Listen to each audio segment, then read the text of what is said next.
Good morning. Welcome to Tectonic. I'm Darren. Got a quick story for you. Hey, if you're a camper or stealth camper, which means wild camping on your bike, or just hiking, and sometimes you can't find a camp spot. And I'm going to tell you a quick story about when I couldn't find a camp spot and got stuck at an ashram. Okay, so here we go. I'm near Ashland, Oregon, on the California-Oregon border, and one of my favorite spots to tour, but it's a little weird. You're getting weirder every year, like we've been talking about. So I was going in the Colstein Valley, which is west of the Highway 5, and it's just down in this valley off the I-5 as you're going up over the Siskiyou Pass, Siskiyou Summit. Anyway, I'm on a dirt road, 13 miles out in the middle of nowhere, but it loops back into Ashland. So I went off down Hornbrook. I just wanted to get off the highway, plus it's I-5, and that you really can't bike on I-5, but that section they'll allow you to, but I don't want to do it. So I go off into the woods. It's going to take like a 2-day detour, you know me, lateral detour off the main path.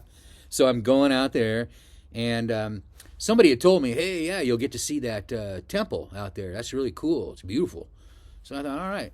And they give tours and stuff. So I got out to, it's about, 13 miles when I got to that place.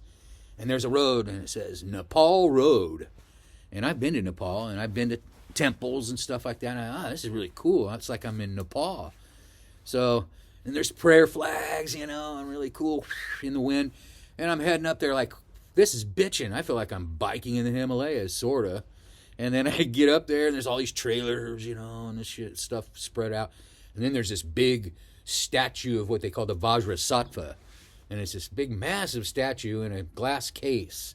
And it's about 60 feet high. Anyway, so I walked around and checked that out. And then some people came down.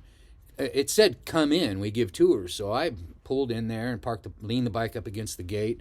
The big, huge gates that open with the, things sticking up so you can't jump over. And it was like a fortress. So anyway, it was really beautiful. I went up there, did a little tour by my self-guided tour because there was no one giving tours that day. And I went in there, really massive, beautiful. Now, I've got more Tibetan stories for you because I got kind of connected to this place by one person, a good friend of mine now. Anyway, so this is the end. It's kind of getting late in the afternoon. I'm going to have to stealth camp, and they're like, yeah, you can camp here if you want. A couple people came down. They said, I didn't go in to ask. They were just like people wandering around, and they live there, kind of what they call lay people, not monks and nuns that live in the temple, but the people that live out and around, And anyway, they said, yeah, look over here, perfect spot.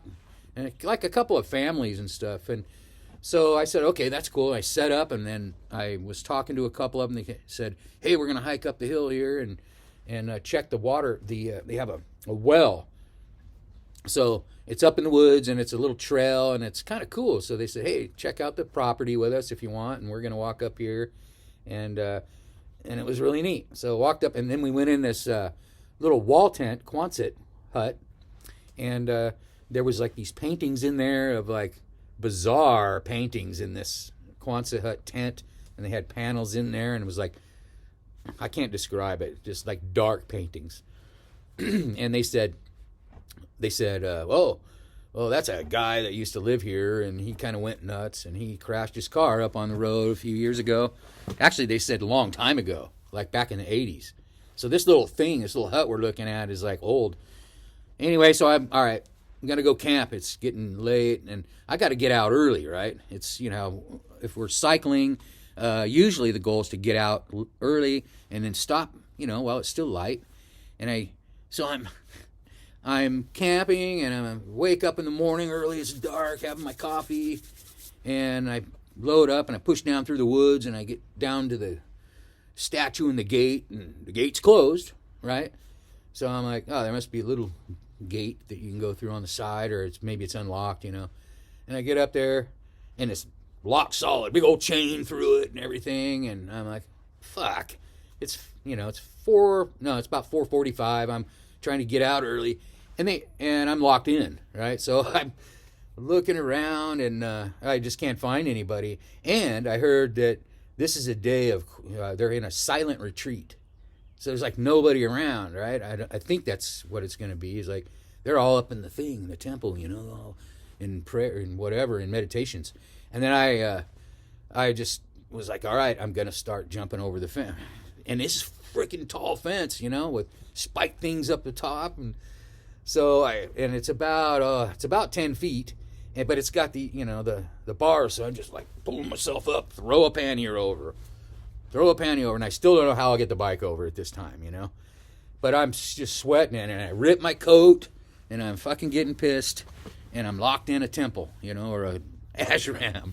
And so it's just like getting light, I'm late now, and there's nobody around. I went and knocked on one of the trailers, and so then I'm over there. All my shit's over the fence except for the bike.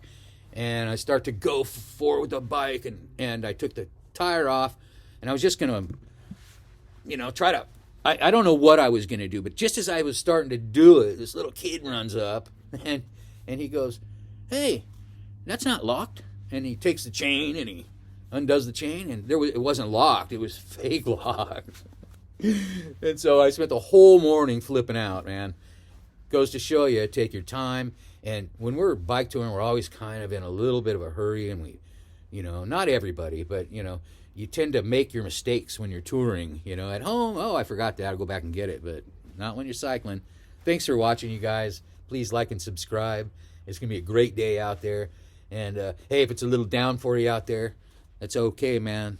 The horizon's out there, and it's looking good. All right. Thank you.